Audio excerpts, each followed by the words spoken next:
1,000 liters of milk basically filled up this fridge with cheddar cheese.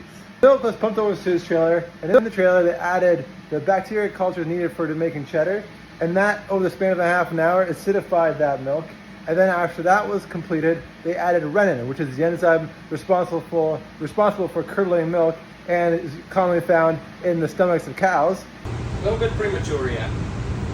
And then when the milk had solidified enough, he ended up cutting it into tiny little cubes and then adding in a propeller to agitate it and break up all those cubes into much smaller pieces.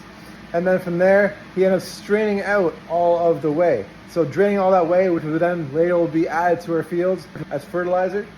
And then what was left is about 1/10 the volume. And then he would cut those into little rectangles and flip them upside down and let that drain once again, which is called the cheddaring of those curds. And once he's done that several times, the next step is to add it to the curd machine, which is when he basically runs it through the machine, and then that's when you get the cheese curds that's commonly used for poutine.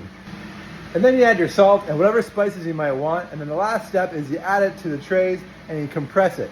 And then every half an hour you keep tightening it. And that whole process took about 8 hours, at which point he left and we were left with the trays, which we then continued to tighten. And then that next day is when we removed them from the trays, we cut them into little pieces, put them in the backpacker, and stored it in our fridge. And in the fridge, it'll age for at least 2 months. And then over that 2 months, the acidity of the cheese will kill off any of the disease-causing bacteria.